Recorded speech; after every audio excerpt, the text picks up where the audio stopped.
Hello दोस्तों, इस video में हम लोग देखने वाले हैं क्लास 9th का जो पेपर है अर्धवार्षिक परीक्षा 2024 और 25 का चित्रकला। पेपर का कोड है B/30,000। जैसा कि आप सभी को पता है कि पेपर में आपका जो समय होगा 3 घंटे 15 मिनट का होगा और जो आपका पूर्णांक होगा वह 70 नंबर का होगा। तो सेम क्वेश्चन आपके होने वाले हैं क्लास 10th। अगर क्लास 10th वाले भी इस वीडियो को देख रहे हैं तो आपका भी ऐसे ही सेम क्वेश्चन आएंगे, क्योंकि 9th और 10th का जो चित्रकला वो समान ही है, दोनों का सेम है। थोड़ा सा अंतर नहीं है, बस थोड़ा हल्का सा अंतर है, 1% कह सकते हैं, बाकी सब दोनों का समान ही है। तो चलिए हम लोग क्वेश्चन को स्टार्ट करते हैं। स्टार्ट करने से पहले आपको बता दें कि जैसा कि आपको समय पता है कि 3 घंटे 15 मिनट का होगा, 70 नंबर का होगा।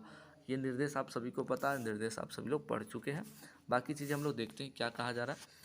तो यहाँ पर देखिएगा, पहले आपका ना ये निर्देश में थोड़ा सा हम बता दें कि आपको ना खंड क वाला जो होगा ना, आपको ध्यान से देखिए, खंड ख में आपके प्रावैधिक कला तथा आलेखन कला दिया होगा। तो आपको इन दोनों में से किसी एक को करना है, या तो प्रावैधिक कला कीजिए या तो आलेखन कीजिए, ठीक है ना। तो बहुत सारे बच्चे आलेखन कला करते हैं। तो उसके बाद नीचे आपका खंड ग दिया गया है। खंड ग में आपके मानव आकृति चित्रण जो सभी प्रश्न आपके करने अनिवार्य है। ग वाला तो सभी के लिए अनिवार्य है। अब ख और क और ख में ना आपको मतलब प्राविधिक कला और आलेखन कला दोनों में से किसी एक को ही आपको करना है। ओके, तो इसके 20 बहुविकल्पी प्रश्न जो पत्र होंगे ना, आपको सिर्फ इसमें से कोई, या तो आपके यहाँ पर लिखा है ना प्रावैधिक कला, या तो इसको कीजिए या तो आलेखन कला, दोनों में से किसी एक इसके 10 क्वेश्चन करने हैं। और ये जो मानव चित्र वाला है ना, खंड जो ग है, इसको आपको पूरा करना है। समझ गए आप लोग। चलिए क्वेश्चन को स्टार्ट करते हैं। पहला यहाँ पर क्वेश्चन आपका कहा जा रहा है ना, खंड क का है। तो जिसको मान लीजिए प्रावैधिक करना है तो वो कर लेगा, आलेखन भी बता रहे उसको कर लेगा। तो कह रहे किसी पंचभुज में कितने विकर्ण होते हैं, तो किसी पंचभुज में आपके 5 विकर्ण होते हैं। तो राइट आंसर आपका बी क्या हो जाएगा, करेक्ट हो जाएगा। कह रहे तिरछे अक्षरों में वाक्य लिखते समय अक्षरों का झुकाव कितने अंश का होता है। तो तिरछे वाक्य को लिखते समय ना अक्षरों का जो झुकाव आपका होता है वह 75 अंश का होता है। नेक्स्ट क्वेश्चन हम लोग देखते हैं। 3 नंबर प्रश्न आपका कह रहा कि वर्ग का प्रत्येक कोण कितने अंश का होता है। तो वर्ग का ध्यान से देखिएगा, वर्ग हम लोग इस टाइप में क्या करते हैं, बनाते हैं। तो वर्ग का प्रत्येक कोण आप लोग देख सकते हैं कितने डिग्री का कोण बन रहा है, 90 डिग्री का। तो कितने अंश का हो जाएगा कोण आपका, 90 अंश का हो जाएगा। बी वाला ऑप्शन क्या हो जाएगा, करेक्ट हो जाएगा। नेक्स्ट देखते हैं हम लोग। फिर क्या रहा ना, रेखा किसे कहते हैं। तो रेखा किसे कहते हैं, तो ध्यान से देख सकते हैं हम लोग, रेखा सीधी रेखा, ऐसे सीधी रेखा को हम लोग क्या कहते हैं, रेखा कहते हैं। मतलब इसका कोई निर्देशांक नहीं, ऐसे ऐसे खींच दिए तो ये रेखा हो गई। तो सी वाला ऑप्शन क्या हो जाएगा, करेक्ट हो जाएगा। नेक्स्ट देखते हैं हम लोग। क्या रहा है कि यहाँ पर कि 1 मीटर में कितने सेंटीमीटर होते हैं। तो 1 मीटर में कितने सेंटीमीटर होते हैं, तो 100 सेंटीमीटर होते हैं। और दोस्तों जिन्हें लोग चैनल पर पहली बार आए, चैनल को सब्सक्राइब करके बेल आइकन प्रेस कर लीजिए, ताकि जैसे भी नेक्स्ट इन्फॉर्मेशन दूँ आप तक सबसे पहले नोटिफिकेशन पहुँचे। ओके, तो जिन्हें लोग चैनल पर आए जरूर सब्सक्राइब करो, क्योंकि सब्सक्राइब करने में कोई पैसा नहीं लगता यार, बस वीडियो को तुम लोग देख रहे हो, देखते देखते रहो, रेड वाला बटन दबा दो। अभी बहुत लोग सोच रहे हैं दबाए कि नहीं, दबा दो यार, ठीक है ना। जल्दी से 20 के सब्सक्राइबर मेरा जो है वो कंप्लीट हो जाए, तो आप लोग के सपोर्ट से ही होगा, आपके लिए ही वीडियो मैं बना रहा हूँ, ठीक है। तो चलिए आप लोग सब्सक्राइब कर दिए होंगे। तो चलिए नेक्स्ट क्वेश्चन का सलूशन देखते हैं। तो यहाँ पर कहा जा रहा है आपका, एक वृत्त में एक कोण जो होता है 120 अंश का है, तो दूसरा कोण कितना होगा।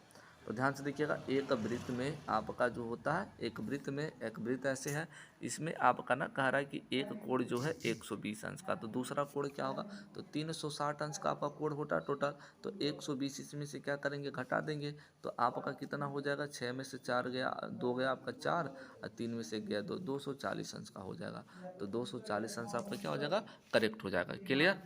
फिर आपका पूछ रहा ना, यहाँ पर ध्यान से देखिएगा, वृत्त का आकार कैसा होता है। तो वृत्त का आकार कुछ इस प्रकार से होता है। बी वाला ऑप्शन क्या हो जाएगा, करेक्ट हो जाएगा। उसके बाद देख सकते हैं हम लोग 8 नंबर जो क्वेश्चन कह रहा है आपका, वर्ग के आंतरिक कोणों का योग कितना होता है। तो वर्ग जो आपका होता है, इसके आंतरिक कोणों का जो योग होता है वो 360 डिग्री होता है। ओके, नेक्स्ट क्वेश्चन देखते हैं। 9 नंबर क्या कह रहा है। हाँ, तो 9 नंबर यहाँ पर ही आप लोग देख सकते थे। कह रहा 180 अंश को कोण को क्या कहते हैं। तो इसी जगह इसका आंसर देख लीजिएगा। 180 अंश को कोण को क्या कहते हैं, एक सरल रेखा कहते हैं। क्या कहते हैं, सरल रेखा। ठीक है। Next question 10 number.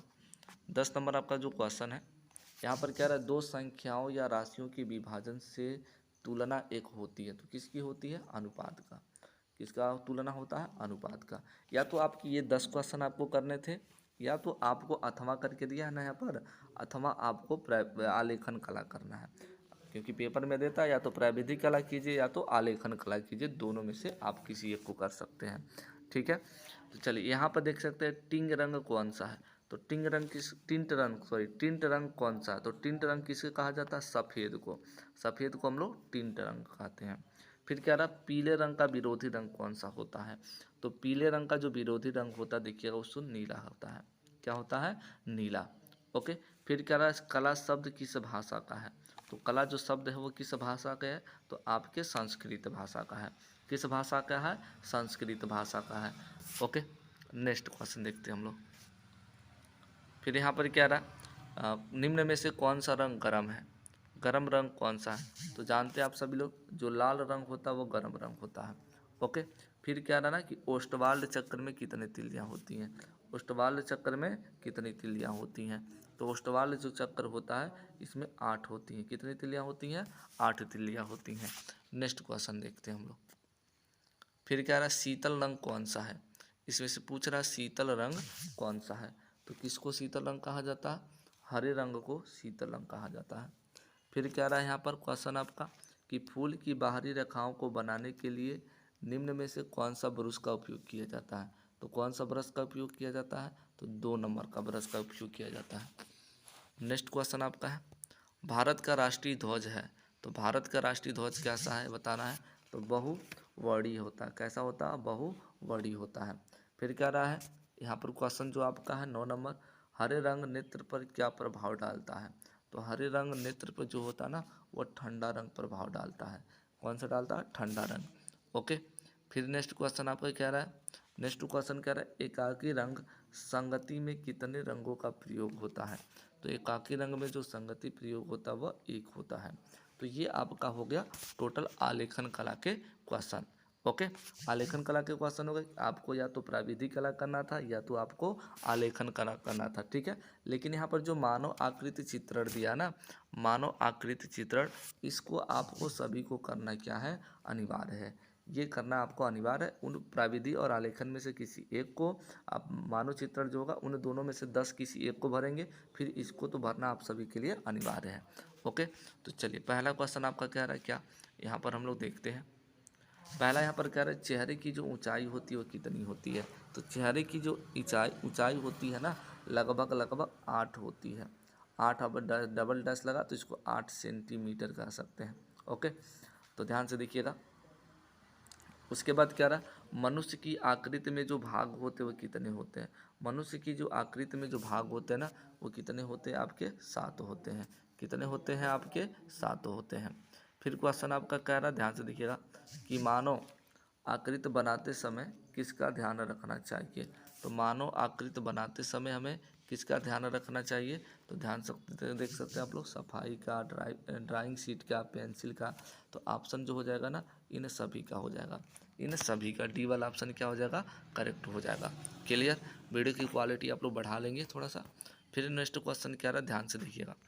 Next question आपका क्या रहा है कि मानव के पैर की लंबाई कितनी होती है, जो मानव होता है इसकी पैर की लंबाई कितनी होती है, तो मानव के जो पैर की लंबाई होती है वह 12 इंच होती है, कितनी इंच होती है, 12 इंच तक आपकी होती है।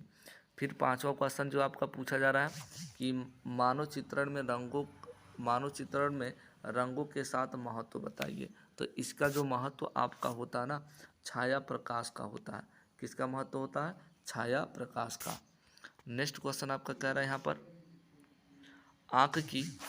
आँख की ऊपरी पलक निचली पलक की अपेक्षा कैसी होती है, आँख की जो ऊपरी पलक होती है ना वो निचली पलक की अपेक्षा कैसी होती है, तो कैसी होती आपकी, लंबी होती है, कैसी होती है, लंबी। सी वाला ऑप्शन क्या हो जाएगा, करेक्ट हो जाएगा। नेक्स्ट क्वेश्चन हम लोग देखते हैं, यहाँ पर ध्यान से देखिएगा। आपका क्वेश्चन कह रहा है यहाँ पर मनुष्य के हाथों की लंबाई होती है, तो मनुष्य के हाथों की लंबाई वो कितनी होती है, तो मनुष्य के हाथों की जो लंबाई होती है 7.5 इंच होती है, कितनी होती है, 7.5 इंच होती है। ओके, नेक्स्ट क्वेश्चन यहाँ पर कह रहा है शिशु अवस्था में शरीर कैसा होता है, तो शिशु जो अवस्था होता है उसका शरीर होता है सिर का 6 गुना, सिर का कितना होता है, 6 गुना होता है। क्लियर, नेक्स्ट क्वेश्चन देखते हैं। कह रहा है आखिरी क्वेश्चन, इसको 10 करना आपको अनिवार्य है। उसके बाद क्या रहा है पुरुषों की अपेक्षा स्त्रियों की आंखें कैसी होती है? पुरुषों की जो अपेक्षा स्त्रियों की आंखें कैसी होती है? तो चलिए बताइए, स्त्रियों की आंखें कैसी होती है? बड़ी होती हैं, सही है। बड़ी होती है, सही है। सुंदर होती है, ये भी सही है। छोटी होती है, ये भी सही है। इनमें से सभी, तो इनमें से सभी आपका ऑप्शन क्या हो जाएगा? करेक्ट हो जाएगा। इनमें से सभी आपका ऑप्शन जो होगा क्या हो जाएगा? करेक्ट हो जाएगा। डी वाला ऑप्शन क्या हो जाएगा? करेक्ट हो जाएगा। या तो आपको प्राविधिक कला करना था, या तो हमको आपको बताया, या तो आपको आलेखन करना है। तो जिसको प्राविधिक कला करना है, जिसको कला वाला नहीं बनाने आता, वो प्राविधिक कला करेगा, और जिसको आलेखन आता वो आलेखन अपना करेगा। ओके, तो 7 सेमी लंबी आपका कह रहा है एक रेखा कोई है, 5 समान भागों में इसको क्या करना है? विभाजित करना है। फिर कह रहा है एक समबाहु त्रिभुज बनाइए जिसकी ऊंचाई कितनी हो? 2.5 सेमी हो। फिर कह रहा है एक वर्ग की रचना कीजिए जिसका विकर्ण कितना हो? 5 सेमी का हो। उसके बाद कह रहा है अ ब स एक त्रिभुज बनाइए जिसके आधार पे आपको क्या करना है? आधार ब और स का रहा 4 सेमी, आधार कोण अ ब स 70 अंश तथा शेष दो जो भुजाओं का योग कितना हो? 7 सेमी हो। ठीक है ना। कोई 3 ही प्रश्न करना है इसमें से, आपको क्या करना है? कोई 3 ही प्रश्न आपको करना है। फिर यहाँ पर देख सकते हैं, यहाँ पर बात हो गई। फिर इसको यहाँ पर कह रहा है कि 2.5 सेमी ऊंचाई की ज्यामिति विधि के तिरछे अक्षर में इंडिया शब्द को क्या करना है? चित्रित करना है। ओके, ये सब नहीं अगर आता जिसको मैथ हो, तो ये आप लोग आलेखन कला कर सकते हो। क्या कर सकते हो कि आलेखन कला में आपको क्या करना है? ध्यान से देखिए, 16 सेमी के एक वर्ग में, मतलब वर्ग आपके चारों भुजा 16 होना चाहिए। ऐसे चारों भुजा समान, ये भी 16, ये भी 16, ये भी 16 आपका, मतलब ये भी 16 और ये भी 16 होना चाहिए। उसी की बात कह रहा वही वर्ग में आपको क्या करना है? किसी भारतीय पुष्प पत्ती कलियां पर आधारित आलेखन की रचना कीजिए और 3 सपाट जल रंगों से उसको क्या करना है? भरना है। ओके, अथवा अगर नहीं आ रहा तो इसको आप लोग कर सकते हो। यहाँ पर दिया है कि 16 सेमी के व्यास के वृत्त में किसी भारतीय, 16 सेमी का व्यास का मतलब समझ रहे हैं? 16 सेमी व्यास बहुत बड़ा हो जाएगा। जब इस 16 सेमी व्यास कहेगा ना, 16 सेमी क्या कहेगा? व्यास कहेगा, तो व्यास को हम लोग आधा निकाल लेते हैं। मतलब 16 को क्या करेंगे? 2 से भाग कर लेंगे, तो कितना होगा? 8 सेमी। तो आपको प्रकार में क्या करना है? अपने प्रकार में, यहाँ मान लीजिए आपका प्रकार है, यहाँ 0 है, यहाँ पर आपका 15 होता है, ऐसे 15 सेंटीमीटर का होता है। तो 0 से 8 सेंटीमीटर ना, यहाँ से यहाँ तक प्रकार की दूरी आप लोग नाप लेंगे। फिर आप ना यहाँ से रखकर, आपके अपने यहाँ से रखकर ऐसे केंद्र बिंदु से क्या करेंगे? ऐसे तब क्या करेंगे? वृत्त का निर्माण करेंगे। उसमें आपको भारतीय पुष्प का क्या करना है? निर्माण करना है। खंडगौ आप सभी का अनिवार्य ही है। खंडगौ आपका जो है यहाँ पर है। अब यहाँ पर ये तो अनिवार्य है, सबको बनाना है। मानव आकृति चित्रण आपको जो ये आपका अनिवार्य करना सभी को। कह रहे निम्नलिखित में से किसी एक का चित्रण पेंसिल द्वारा कीजिए और चित्र कितने सेंटीमीटर का होना चाहिए? 15 सेमी से कम नहीं होना चाहिए। ठीक है ना। तो क्या क्या आपको बनाना है? ध्यान से देखिएगा। तीनों में से किसी एक को बनाना है। फल की टोकरी ले जाती हुई स्त्री, या फसल काटता हुआ किसान, या स्कूल जाता हुआ बालक। ओके, तो ये टोटल आपको क्वेश्चन क्या करने थे। क्लियर? तो चलिए हम लोग पुनः मिलते हैं नेक्स्ट वीडियो में। और जिन्होंने लोग चैनल को सब्सक्राइब नहीं किया कर लो यार, कोई पैसा नहीं लगता है। ठीक है।